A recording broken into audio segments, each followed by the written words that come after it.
Hello बच्चों। तो एक बार फिर से हम अपना डिटर्मिनेंट का टॉपिक स्टार्ट करते हैं, जिसमें हम प्रॉपर्टीज़ के बारे में पढ़ रहे थे। तो प्रॉपर्टी नंबर 4 पर आते हैं। प्रॉपर्टी नंबर 4 क्या कहती है? A common factor of all elements of any row or of any column may be taken outside the sign of the determinant. इसका क्या मतलब है? In other words, if all the elements of the same row are multiplied by a certain number, then the determinant becomes multiplied by that number. Obviously, again एक theory portion है।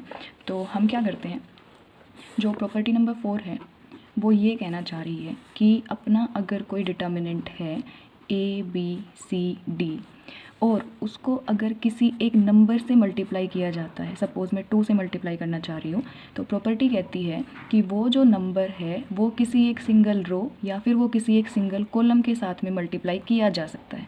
देखो कैसे, अगर मैंने कोई एक डिटर्मिनेंट लिया, सपोज़ लिया मैंने 2 4 1 3, तो अंडरस्टूड है, आपको क्लियरली दिख रहा है कि फर्स्ट रो में अगर मैं 2 कॉमन ले लेती हूँ, क्योंकि ये 2 है ये 4 है, दोनों 2 के मल्टीपल हैं, अगर 2 को कॉमन निकाल लेती हूँ तो मेरे पास जो गिवन डिटर्मिनेंट है वो कुछ ऐसा बचेगा। अगर सिर्फ एक रो से कॉमन ले रही हूँ ना, तो यहाँ पर बचेगा 1 और 2 और यहाँ आ जाएगा 1 और 3। रीज़न क्या है? डिटर्मिनेंट को किसी अगर एक नंबर से मल्टीप्लाई करते हैं तो वो जो नंबर है वो किसी एक पर्टिकुलर रो या किसी एक पर्टिकुलर कॉलम के साथ मल्टीप्लाई हो सकता है, ठीक है, और वैसा ही होता है।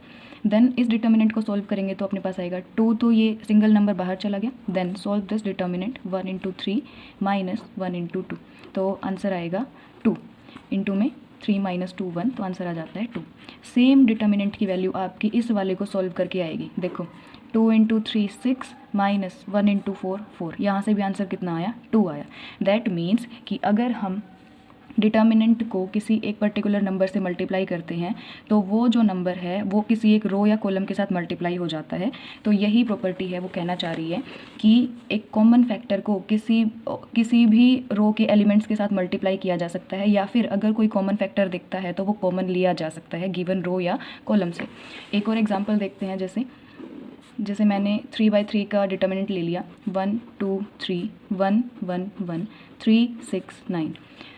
ये आप खुद सॉल्व करेंगे और आप देखेंगे कि इस डिटर्मिनेंट का जो पर्टिकुलर आंसर आएगा, सपोज x, वो आंसर सेम होगा अगर मैं इस लास्ट रो से 3 कॉमन ले लूँ और टोटल डिटर्मिनेंट को सॉल्व करूँ। 1 2 3 1 1 1 और 3 6 9 से अगर 3 कॉमन गया तो आया 1 2 3। अब अगेन एक और प्रॉपर्टी रिकॉल करते हैं। लास्ट वीडियो में हमने पढ़ा था कि अगर किसी भी डिटर्मिनेंट में कोई 2 रो मेरे पास आइडेंटिकल हो जाती हैं तो डिटर्मिनेंट की वैल्यू 0 हो जाती है। तो 3 इंटू 0, डिटर्मिनेंट का आंसर कितना आएगा? 0। तो प्रॉपर्टी हमें किसी भी क्वेश्चन को शॉर्ट फॉर्म में सॉल्व करने के लिए हेल्प करती है, ठीक है। तो आप इन प्रॉपर्टीज़ को अप्लाई करिए, धीरे धीरे आपको सब समझ आ जाएगा कि कहाँ पर हमें कौन सी प्रॉपर्टी कैसे अप्लाई करनी है।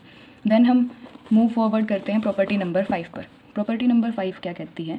If every element of some column या फिर row is the sum of 2 terms, then the determinant is equal to the sum of 2 determinants, one containing only the first term in the place of each sum, the other only the second terms. Remaining elements of both determinants are same as in the given determinant. देखो क्या कहना चाह रहा है, अगर मैं किसी एक रो में कुछ अलग से एलिमेंट ऐड कर देती हूँ और बाकी जो रो है वो कॉलम है वो एज इट इज़ रखती हूँ, तो आप इस डिटर्मिनेंट को सेपरेट कर सकते हो। कैसे? ये जो दोनों कॉलम है ना, उनकी जगह तो एज इट इज़ रखेंगे हम जो वैल्यूज़ हैं, लेकिन जो फर्स्ट कॉलम में वैल्यूज़ ऐड हुई हैं उसके फर्स्ट एलिमेंट जो हैं उनको एक डिटर्मिनेंट में रखेंगे और जो एडिशन में एलिमेंट है उनको दूसरे डिटर्मिनेंट में रखेंगे। ये अपनी प्रॉपर्टी नंबर 5 कहती है। आप कोई एग्जाम्पल लेकर सॉल्व कर लीजिए तो भी आपको समझ आ जाएगा, अदरवाइज़ आप इसको सॉल्व करके देखेंगे तो आपके पास सेम आंसर आएगा।